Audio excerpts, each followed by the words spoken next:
¿No deberían los estudiantes sentarse en la primera fila? Dice Denis. ¿Qué pasa, estudiantes? ¿Por qué hasta atrás?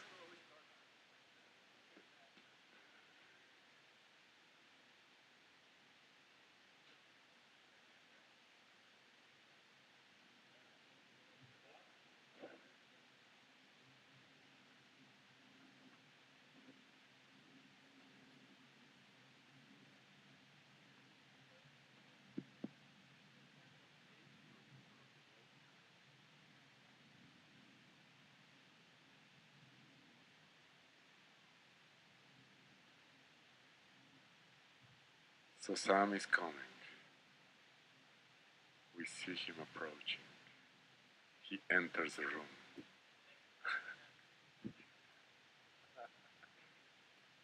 So we'll start with the activities now. First, Doc Ravenel will do a demonstration on the twisting in the torus.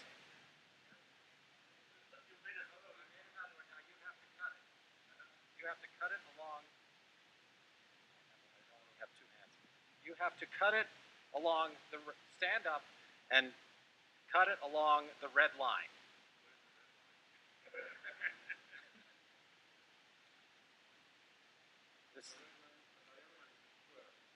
So when you cut it, you will get the sum of the two generators.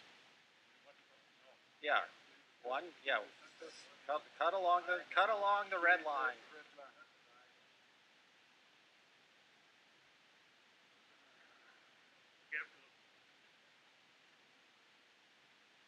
Okay, now.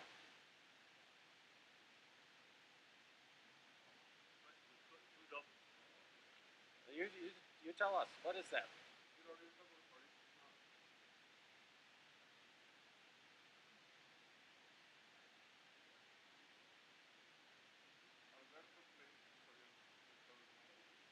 It is a twisted cylinder. It's twisted. It's a twisted cylinder. Yes, so the twist function is non-additive. Right. Right.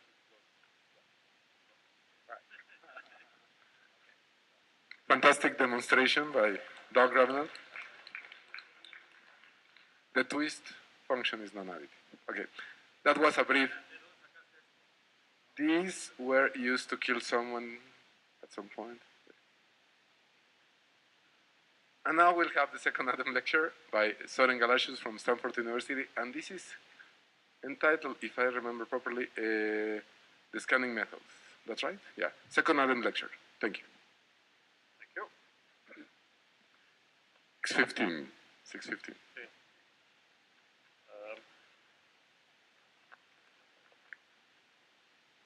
I did not bring any props because I'm mainly talking about manifolds of dimension 6 and bigger.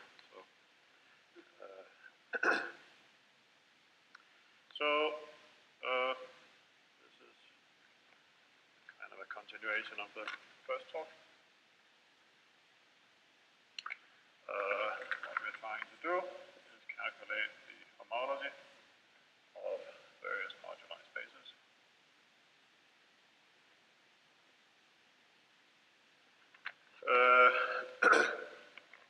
For example, configuration space of manifolds diffeomorphic to some given manifold inside Rn, the space of embeddings n into Rn.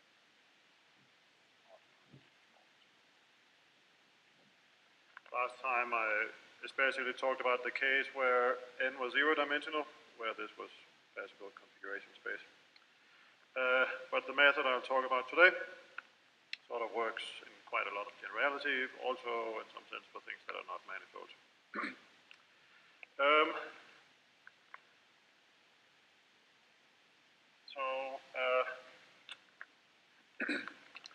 So for this, I need to talk about also non-compact manifolds.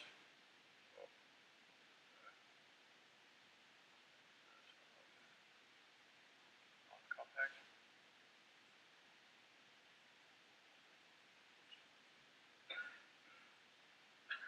Non-compact means not necessarily compact. They're allowed to be compact, but I'm also allowing them not to be compact. Of non-compact manifolds. So we fix a D. That's going to be the dimension of all the manifolds that appear. And there's a space. That I'll call psi D and N. All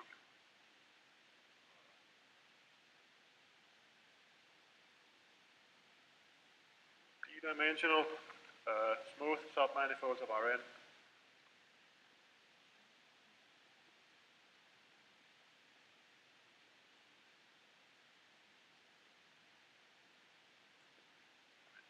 Submanifold, the boundary should be empty.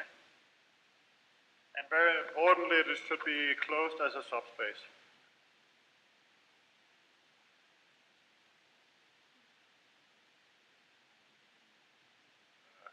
As you know, compact is closed and bounded, and I'm now only imposing one of the conditions.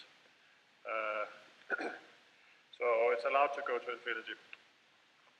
So this space has a topology that I won't define in all detail, but kind of a compact open type topology. So, topologized.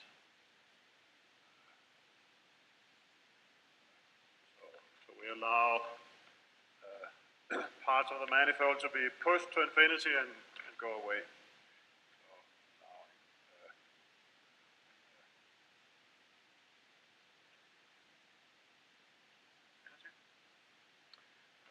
For example,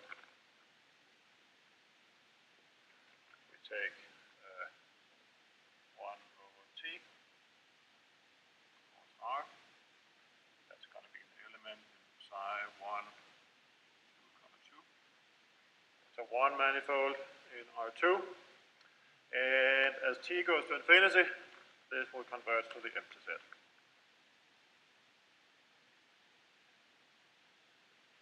More general, you can take part of the manifold and push it away, and that'll be a continuous process. I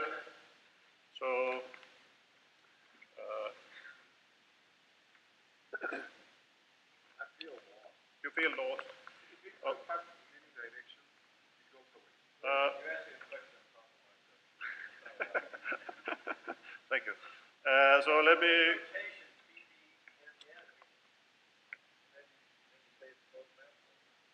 Closed as a subspace. So that's because I want to change one of them in a second. For now, it's redundant notation.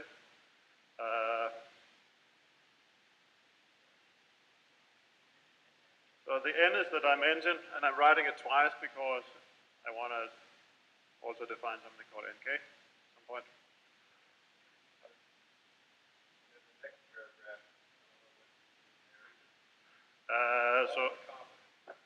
Sorry. So closed as a subspace means usual definition. So not the sense of a closed manifold, but closed subspace of Rn. So it's topologized in a way that I didn't really want to write the definition of the topology. So let me say a neighborhood basis of the empty set. The empty set is an element here. It's a d-dimensional smooth submanifold without boundary, and it's closed as a subset. Maybe I should say subset.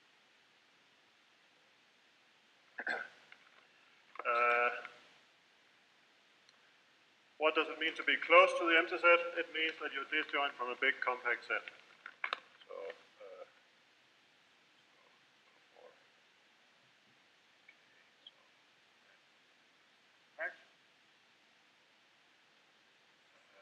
UK should be the set of elements in psi d and n.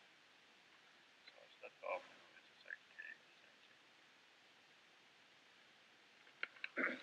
And then I say as k get bigger and bigger, I declare that a neighborhood basis of the empty set. So, for example, converging to the empty set means that for any If you have a sequence of elements here, convert this to the empty set, if and only if for each compact set, the sequence of manifolds is disjoint from that compact set eventually. A neighborhood basis of something that's not the empty set is defined in a similar way, except that you also allow, inside a big compact set, you're allowed to wiggle the manifold by some epsilon amount in the infinity topology. Yep.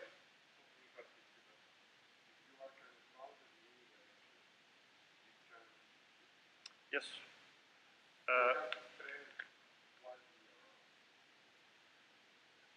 What do you mean it has to? So you are saying that this space is path connected. So if D is not equal to N, if it's strictly smaller, then any D manifold is not equal to Rn. So you can pick a point that's not in the manifold, and you can push radially away from that, and that will converge to the empty set, and that's going to give a path. So it's path connected. It's not contractible. We'll get back to what the subset is. D is equal to N, then there are 2 points, the empty set and the entire Rn.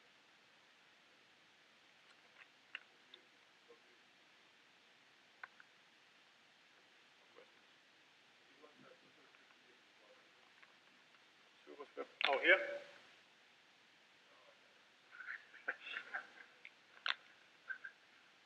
Any other questions? So this is the important object in this lecture, so happy to explain it more.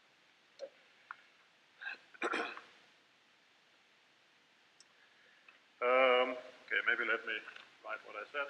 So a sequence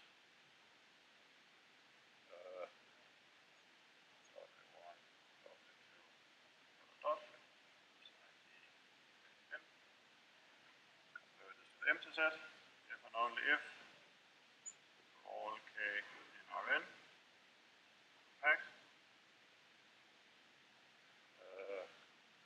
eventually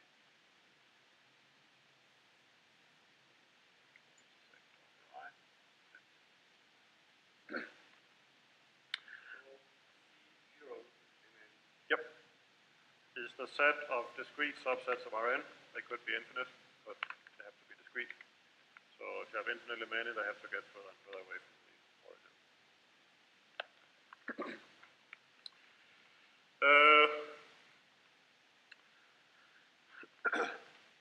So then,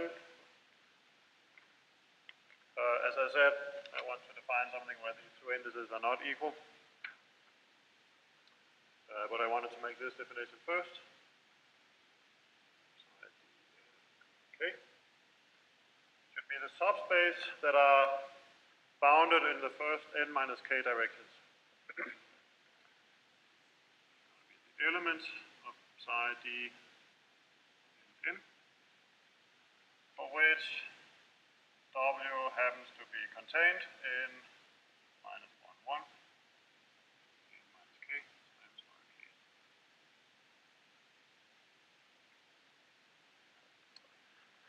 So this interpolates between being entirely bounded and being entirely unbounded. If k is equal to 0,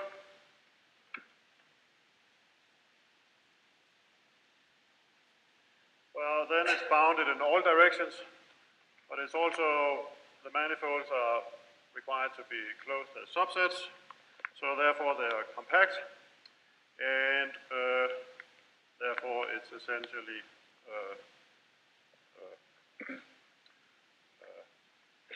well, they also don't have any boundary, so the path components of this will look exactly like the configuration spaces I talked about last time.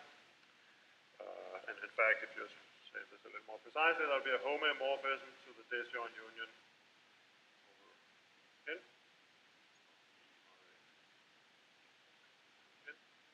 Where the disjoint union is over one smooth manifold of E.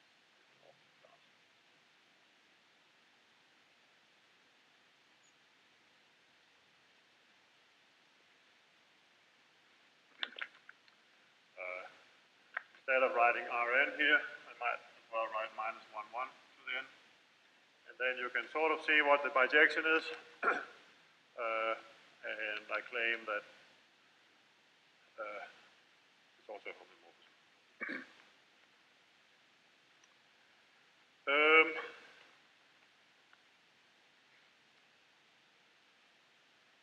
So why do I want these non-compact manifolds in this funny topology, where I can sort of, it seems like, maybe it seems like these things are. So I want that because of the following construction. And that is really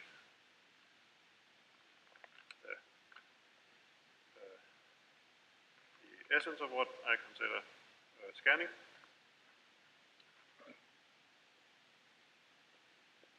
So you can make the following construction. Psi d n 0. This is a manifold, a compact manifold, inside minus 1, 1 to the n. Well, I can of course include that into all of them. But I could also say, now here, the manifold doesn't need to be between minus 1 and 1. So I could start pushing it in various directions. So take the D manifold. If I have a vector Rn, I can take the manifold and push it in the direction of V and get a new manifold. I write that as W minus V. It means just translate it by this amount. If V gets bigger and bigger, further and further, I mean closer and closer to infinity, this will converge to the empty set. So get a map into the info loop space.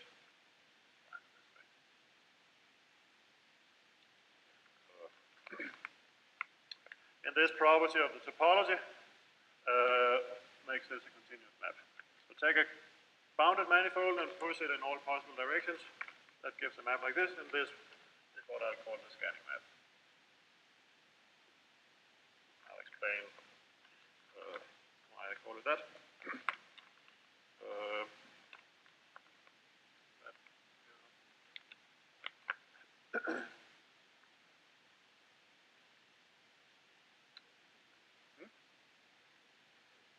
What is, so this is a V, and this is a vector in Rn, and this is a map from Sn into this, and Sn is the one-point complexification.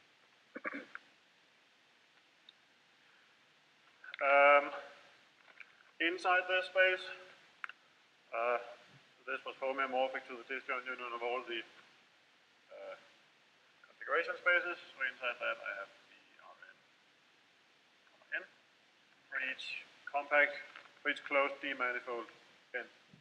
So I get a map out of all the configuration spaces into a function space. That's what I said last time, that was how I would say something about the stable homology. I would compare it to a space of functions, and here is a space of functions from the sphere into something. So let me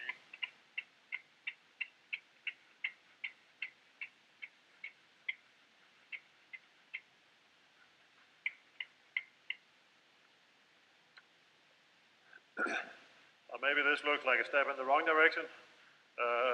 Now we also have unbounded manifolds. But in fact, the homotopy type of this space of non-compact manifolds is much easier to understand.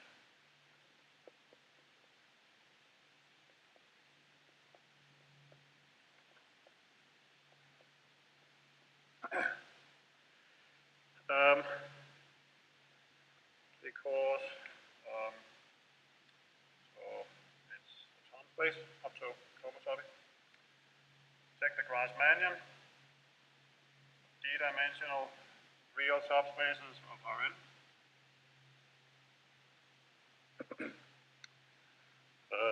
Well, that's a linear subspace, so in particular that's a manifold.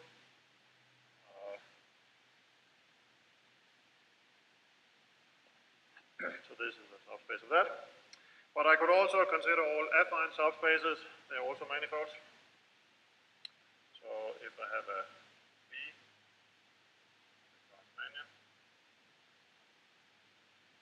if I have a little v in the orthogonal complement, then I could take capital V minus little v. It's an affine subspace, and in fact, again,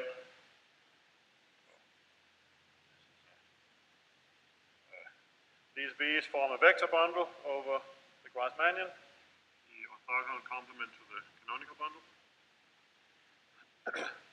And as V gets further and further away from the zero section, this again will convert to the empty set.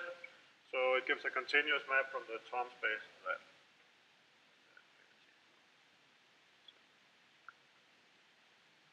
So this is a continuous map.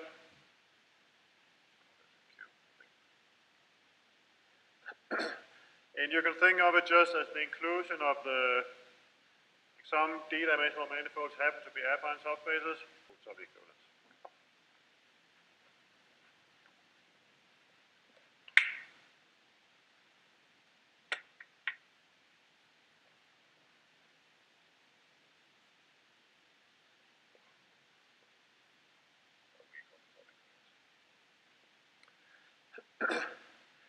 Why is that? Well, let me say why it's at least believable. So as I said, if you can take any point in Rn and you can start pushing out to infinity. If that point is not in the manifold, you end up with the empty set. If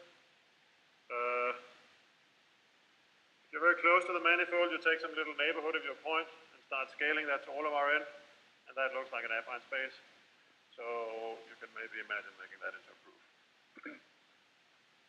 That's, by the way, why it's called scanning.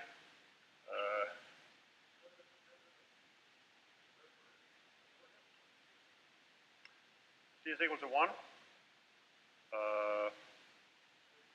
Same. This is true for any d and any n.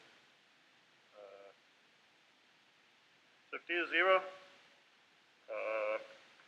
have the space of discrete subsets of Rn. You're allowed to take an arbitrary epsilon ball around 0 and scale that, blow that up to be all of Rn. If you have a continuous family of discrete subsets of Rn, if you pick epsilon small enough, you never see more than one point inside the epsilon ball. And if you blow that up, then you have either the one-point subset of Rn or the empty set, so that's it.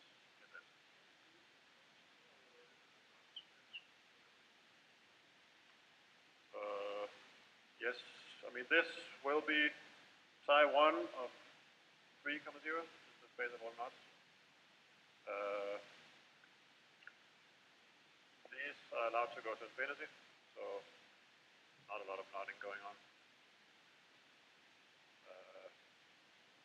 Grassmann 1 of R3 is RP2, and this is a two-dimensional bundle, this is a tangent bundle, so in that case it will be the Tom space of the tangent bundle of RP2.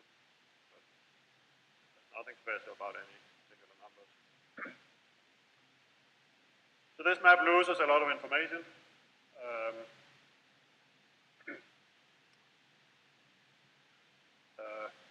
But nevertheless, that's sort of what we want to do.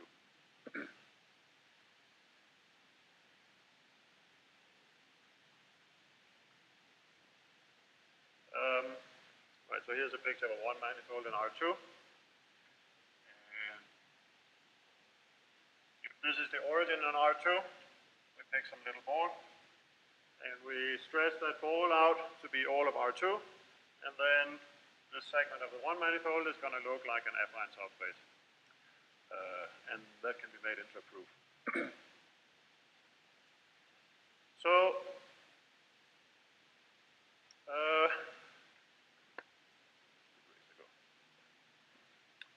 in fact, the scanning map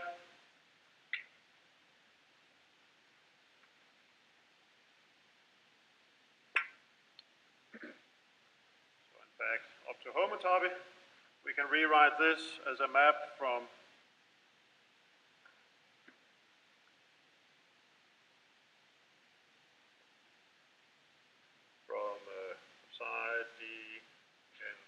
which was the disjoint union over all n of the moduli of the configuration space, or moduli space of all D manifolds in Rn. The n-fold loop space of that sum space.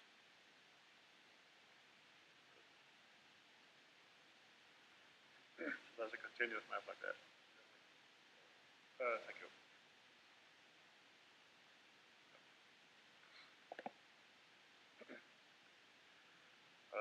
There are other ways to define this, using a punch-drag and transfer construction, or something like this.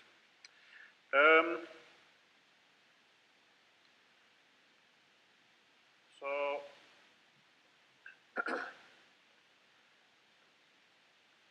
maybe let me talk a little. Right. So the idea is going to be that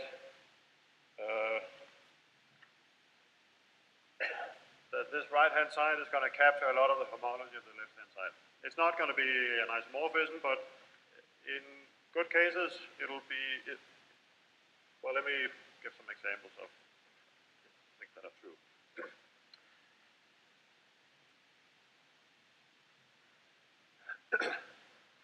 So a good case to think about is the case where D is 0.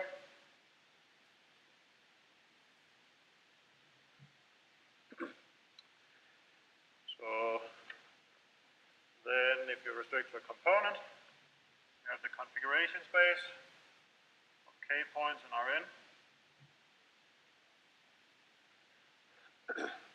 That's one of the path components. This whole space is the disjoint union over all k. Then we map into the n-fold loop space, the Grassmannian of 0 planes in Rn. Well, there's only one 0 plane, so that's a point. And this is an n-dimensional bundle over a point. So we don't have to think much about what it is. It's loops n s n.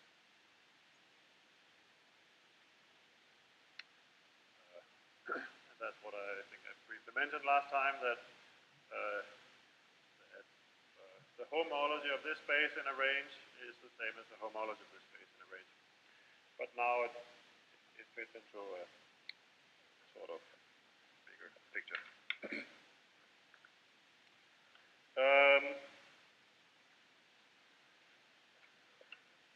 So let me repeat a few things I said at the end of the lecture last time.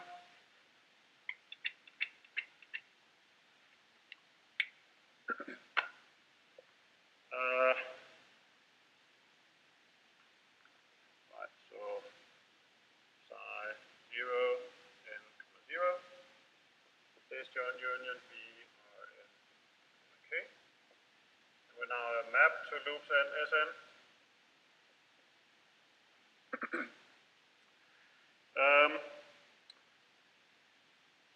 So I want to. So the philosophy is going to be that if you make this n more and more complicated, the homology of this space is going to be closer and closer to the homology of this space. What exactly that means depends a little on the situation. Here it just means increasing k. So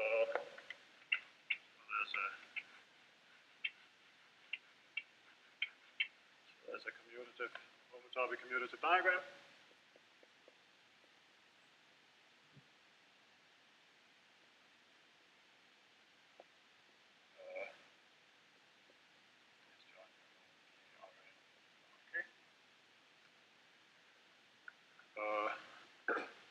Let me say this is one of the components.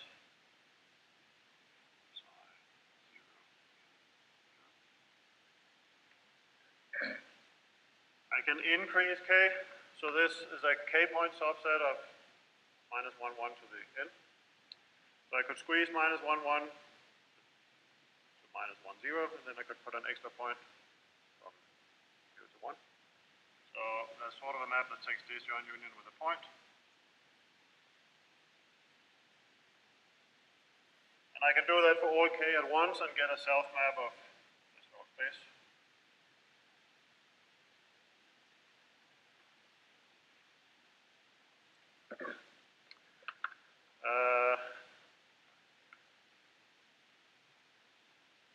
Set this map into a space that up to homotopy is loops n is in.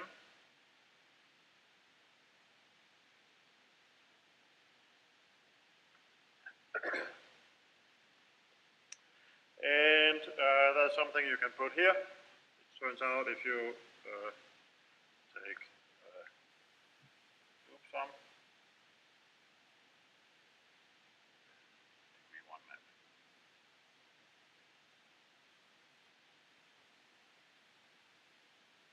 Then this diagram commutes up to homotopy.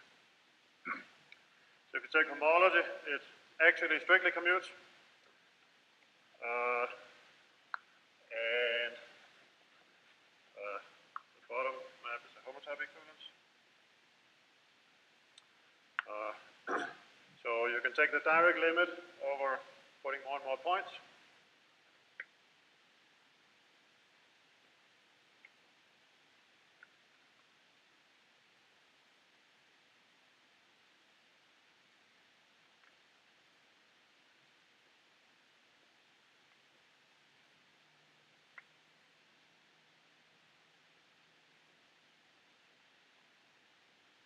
Bottom maps are going to be isomorphisms.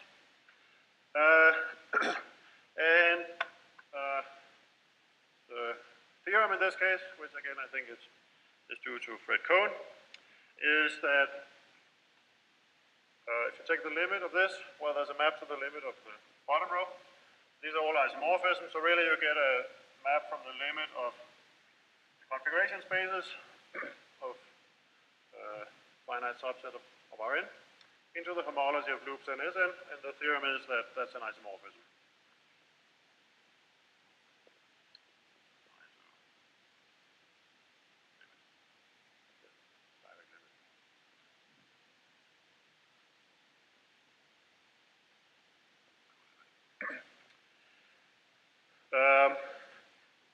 So that's an instance of this phenomenon that the scanning map often becomes, or in good cases, becomes a homology isomorphism after making the underlying object more and more complicated.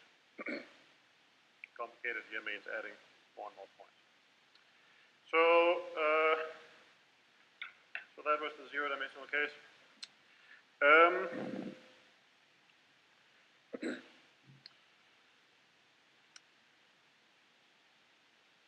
Yes, so the reason I said it in this way is that that the scanning construction works in quite a lot of settings. So, so the way it's defined here, it makes sense for bases of manifolds. And in fact, it makes sense even more generally. It could be singular objects like graphs or something,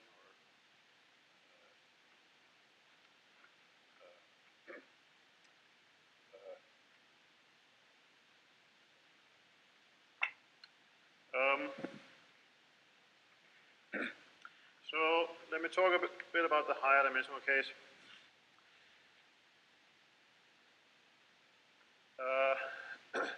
So there, it's less obvious what it means to, for higher dimensions.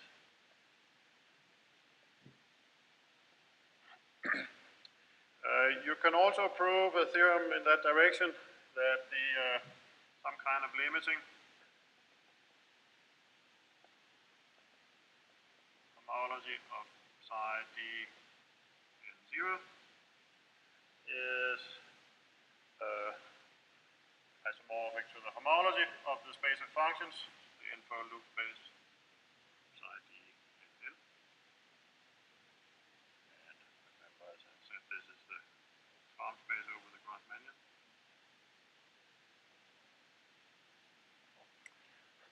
But it's somewhat more complicated to say exactly what does limiting mean.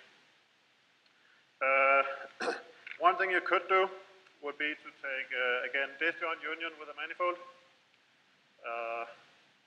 So if you just pick some random D manifold and wrote D instead of 0 here, and some space over the Grant-Mannion here, you would get a commuting diagram again, but the analog of this theorem would not be true. And taking decision union is sort of not the right way to take limit. For example, if D is 2,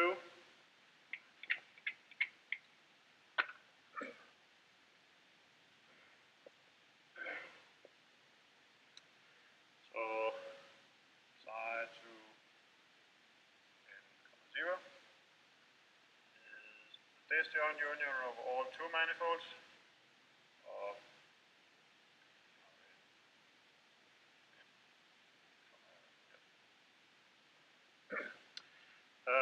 and some of those two manifolds will be connected and oriented.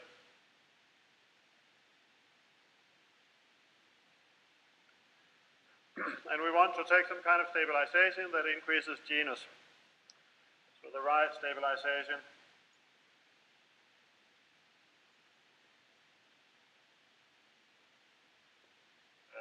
should do something like send the genus G surface to the G plus 1 surface.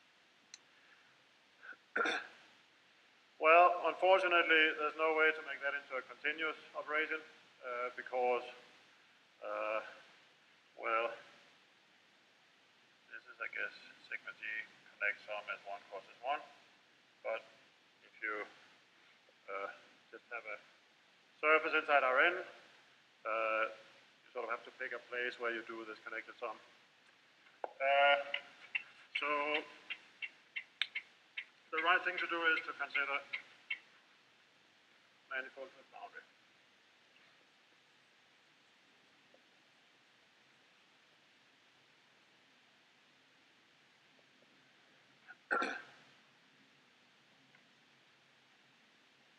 Go to end around 7 or something. 7, oh, 710. Ah. So let me explain what the right stabilization notion is. We need slightly more general spaces than these manifolds without boundary. So if we pick a D minus 1 manifold,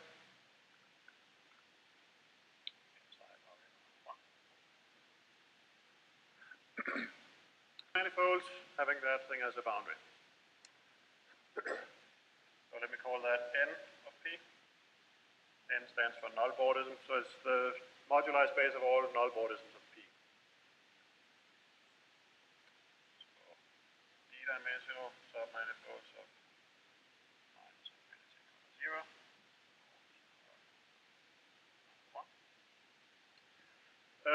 With the property that the boundary of W is equal to 0 cross P. Equal now means equal, not diffeomorphic. It means it should be that subset of Rn. And have a nice color. Oh, this should be compact.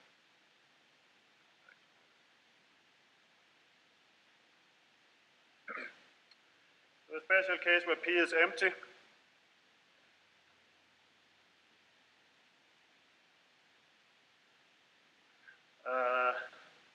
Apart from like rescaling this interval to minus 1, 1 and rescaling R to minus 1, 1, the case where P is empty will be what I called psi D n 0 before. But we'll also need these more general things with boundary. So then we can, so taking disjoint union with a closed manifold is a special case of gluing a bordism to the boundary of a manifold. It's the special case where the boundary is empty. So if I have a bordism from P to Q, I can get a continuous map. Give a bordism. That would be a submanifold of 0, 1, or Rn. Such that the bound of K is 0 plus P.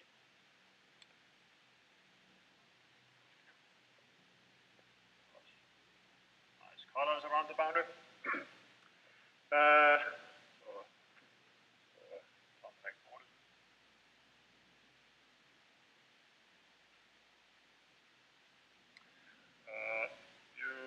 take a null bordism of P and glue K onto it and get a null bordism of Q.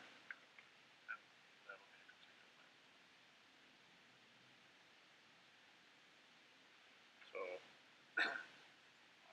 on the set level, it sends W to W union over P with K.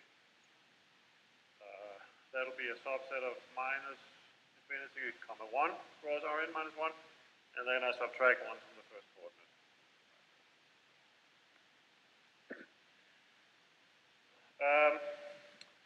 So this is the right way to stabilize. For example, if I had a surface, instead of having a closed surface with boundary, without boundary, I could have a genus G surface with one boundary, and I could increase the genus by gluing a torus to the boundary. Think of the torus as a bordism from a circle to a circle. But you can, of course, do many other things.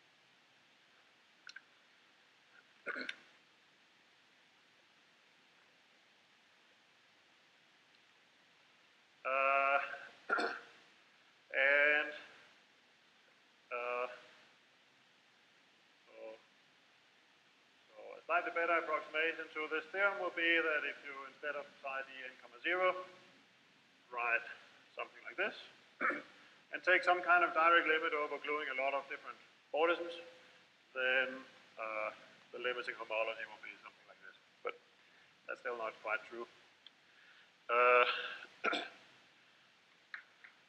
Even in the surface case, that's not quite true, because this space also contains a lot of non-connected surfaces, and they're going to screw up even H0 is not going to be correct to do it this way.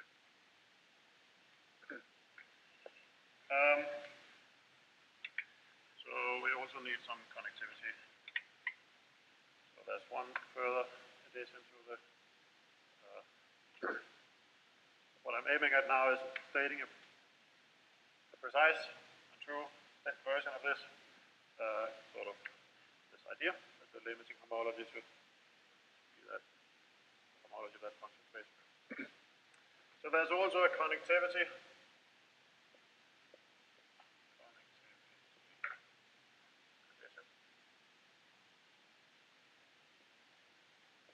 And that is, I don't want all null bordisms. I want only those W's where the, I also say D is even. Call it 2L. Much of what I say, I don't quite know what the correct analog is for odd D. So anyway, let's say D is 2L. And let's look at only those W's where so there's a canonical map that classifies the tangent bundle, Riemannian of D planes and Rn.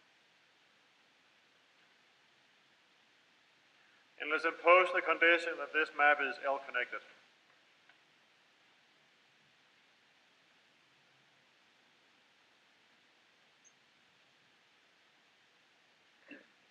So the induced map in homotopy groups is a surjection in pi L and an isomorphism in lower degrees.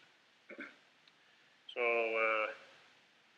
so in the surface case, for example, if L is 1, then this is the Grassmannian of 2 planes in Rn. And this map should be surjective in pi 1 and injective in pi 0.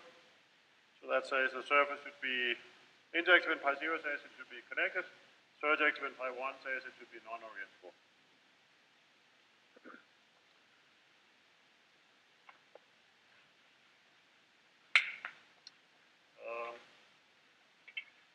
Now with that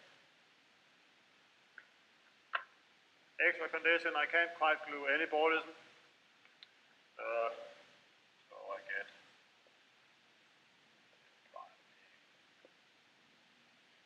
Q whenever. I mean, gluing K might screw up the condition, but if the pair W comma P is n minus 1 L minus 1 connected.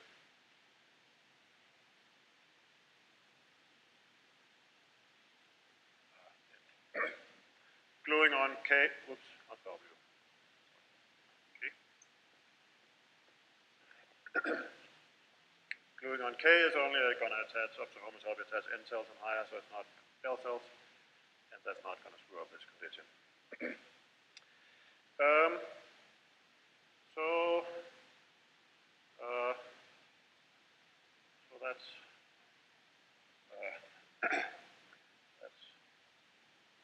getting closer.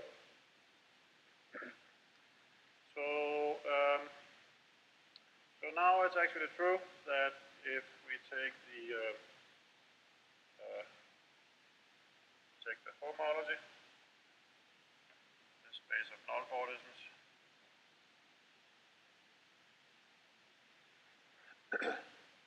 and take a direct limit.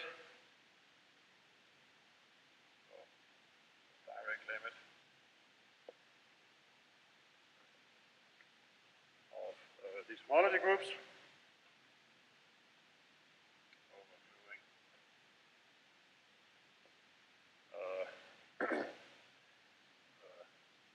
More and more.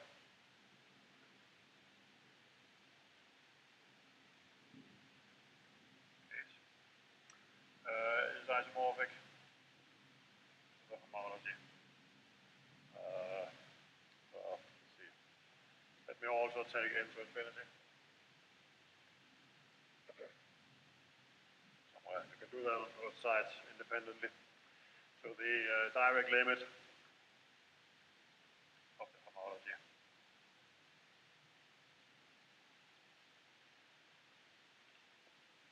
Groups n, constant d, Rn.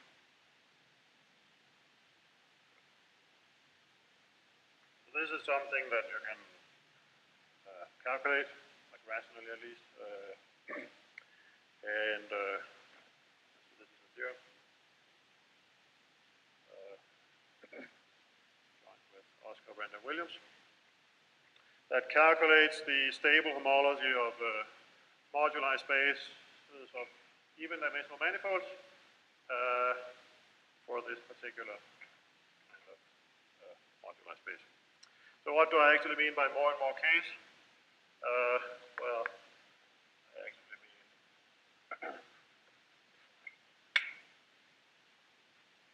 specific.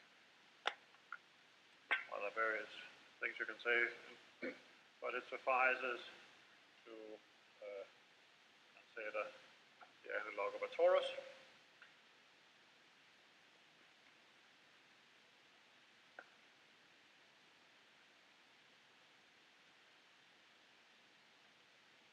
If you have any d minus 1 manifold P, you can cross it with an interval to get a cylinder, and then you can connect some of that cylinder with this n crosses n. So if P is a circle,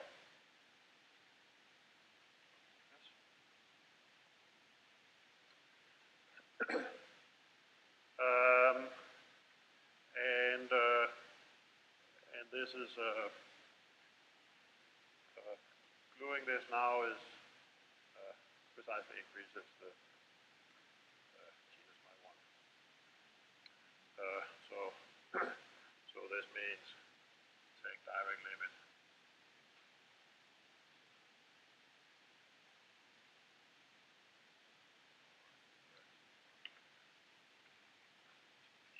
Put that in many times. That's an endomorphism of P, sort of, some category of Fordisms. It gives a self-map of the space. And if you invert that self-map, you get the homology of this space. That's it here.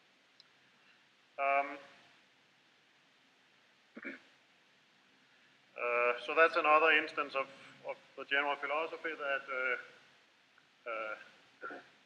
have a moduli space of a certain kind of object. You could try to define a scanning map in this way. And if you make the object more and more complicated, then maybe that becomes an isomorphism homology.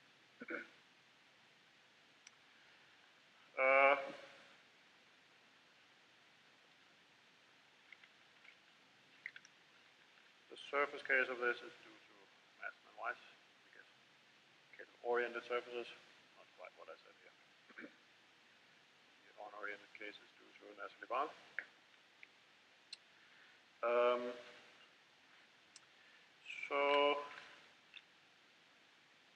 Right.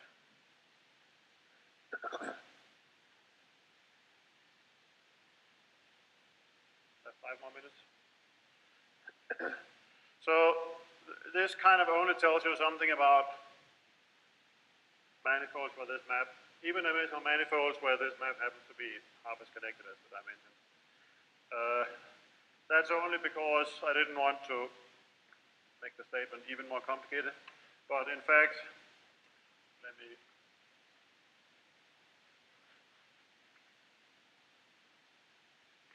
maybe say what you do more generally.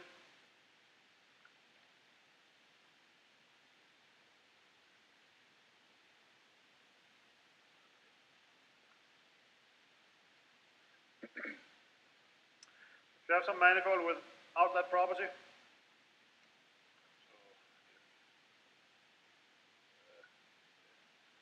even dimensional, so 2L dimensional.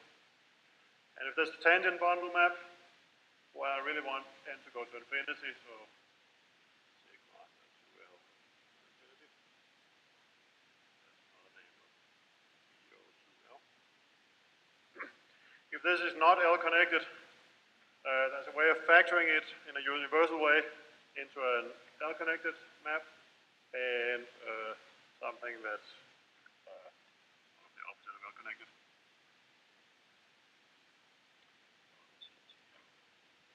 So there's the Postnikov factorization.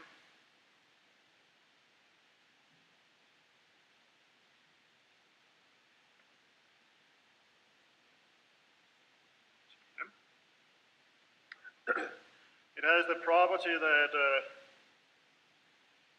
this map, oh, this should not be L. Okay, this lifting should be L connected.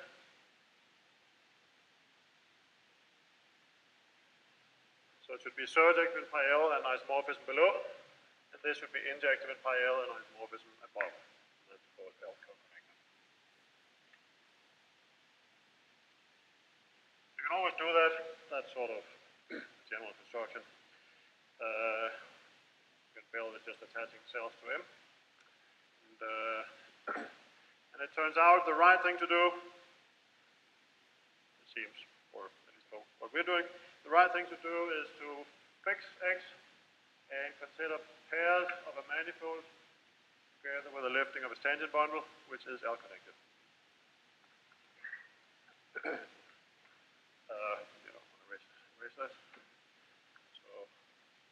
So the right approach to manifolds where the tangent bundle map is not L connected is to fix L, sorry, fix X, L.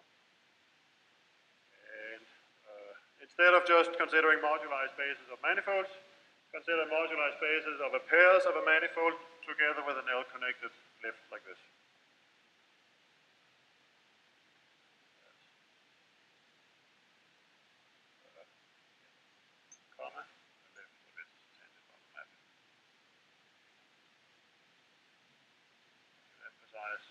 That I'm not talking about the stable tangent bundle.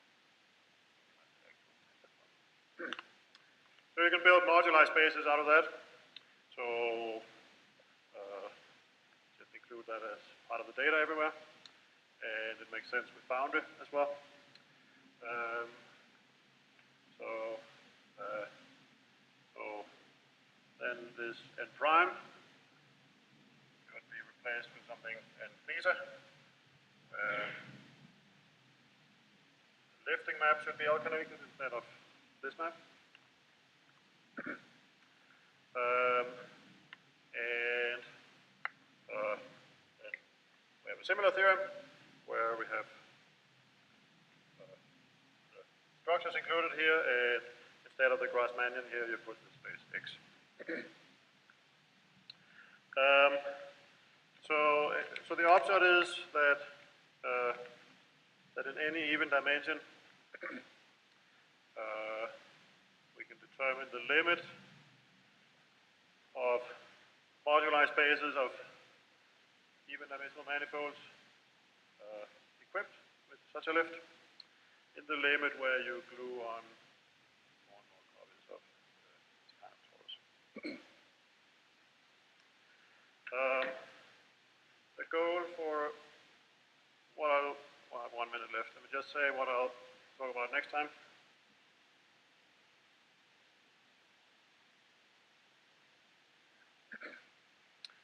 The goal next time will be to prove that these gluing maps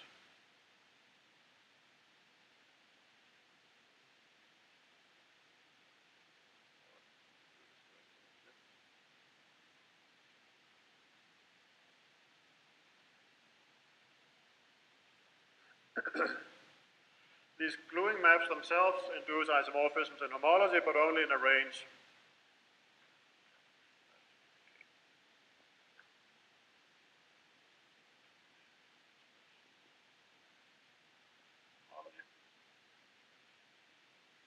L state homomorphism size. The range depends on what path component you're in. So the surface case, it depends on the genus. So if you combine those two things, you will then have calculated part of the homology of the actual moduli spaces, not just the limit over making them more and more complicated. So that's up here.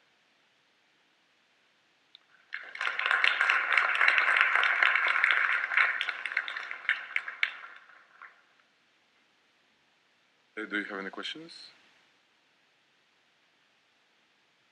In the back.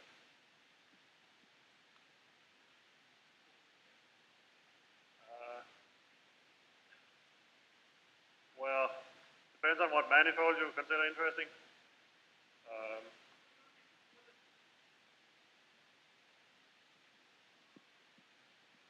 It means the induced map in homotypic groups is injective in pi L and isomorphism in higher homotypic groups.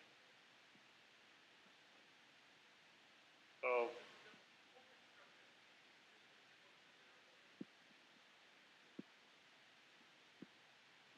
no.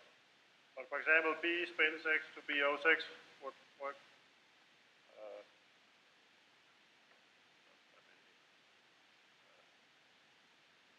For any manifold, you get an X, and I think the manifolds are more interesting than the X. So you can say what's your favorite manifold, and you can figure out what is the cost factorization.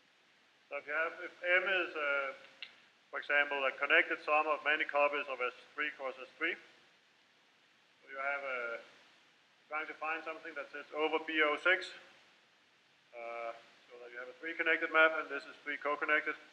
And it turns out X will be B spin 6 in that case. Questions? So can you do a pair of a manifold together with a map to BG for G a group? Say, I mean a pair of a manifold with a principal bundle of N? So that question is a special case.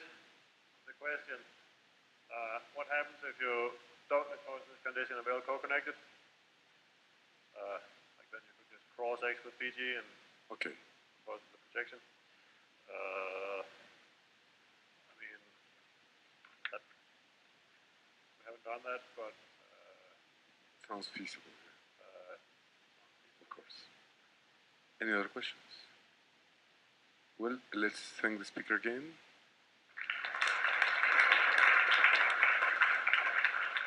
And don't miss tomorrow talk at 10 a.m. It's very important. But we'll continue at the same time tomorrow for the last Adam lecture.